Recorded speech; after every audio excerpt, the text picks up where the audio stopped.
Food and family লাইফস্টাইলে আপনাদের সবাইকে আমন্ত্রণ। আসসালামু আলাইকুম। আজ আমি খুব সহজ উপায়ে বানাচ্ছি সুস্বাদু সরিষা দিয়ে পাবদা মাছ। প্রথমে মাছগুলোকে আমি হলুদ, লবণ, মরিচের গুঁড়ো দিয়ে মেখে নিলাম।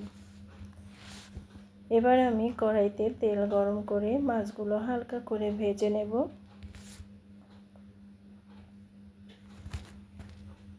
আমি মাছগুলো একটা একটা করে সুন্দর করে ছড়িয়ে দিচ্ছি। চেষ্টা করব একটার সাথে আরেকটা যেন লেগে না যায়, কারণ তাহলে ভাজার পরে উঠাতে একটু কষ্ট হয়ে যায়। এই যে আমার মাছের এক পিঠ ভাজা হয়ে গেছে, অপর পিঠও আমি এভাবে ভেজে নেব।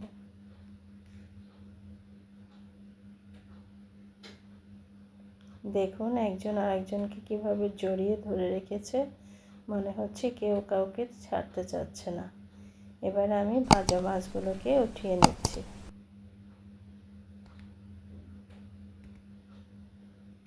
দিয়ে দিলাম পেঁয়াজ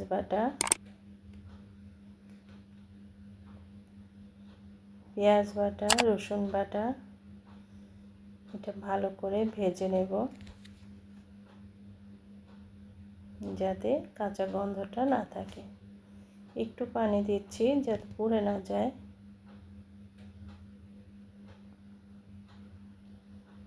এবার আমি লবণ, হলুদের গুঁড়ো দিয়ে দিচ্ছি, মরিচের গুঁড়ো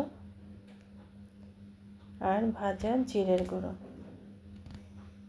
একটু সরিষার তেল দিয়ে দিলাম, আগে তেল দেওয়া ছিল আবার একটু দিয়ে দিচ্ছি। এবার ভালো করে মশলাটাকে কষাতে থাকবো যতক্ষণ তেলটা উপরে উঠে না আসে।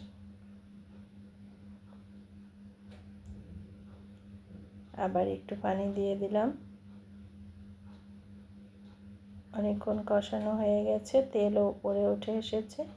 এখন আমি মাছগুলোকে একটা একটা করে ছড়িয়ে দিচ্ছি।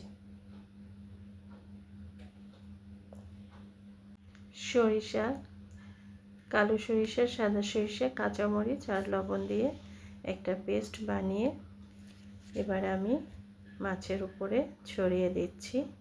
এতে করে সরিষার সুন্দর একটা ঘ্রাণ বের হবে আর খেতেও খুবই ভালো লাগবে।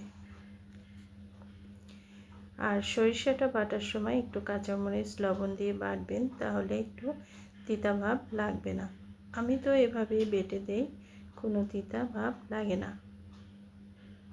এখন অল্প জালে মাছটাকে খুব সুন্দর করে ভেজে নেব।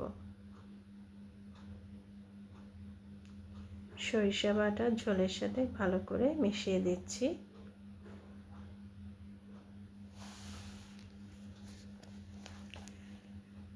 গরম ভাতের সাথে এই মাছ খেতে সত্যিই অসাধারণ।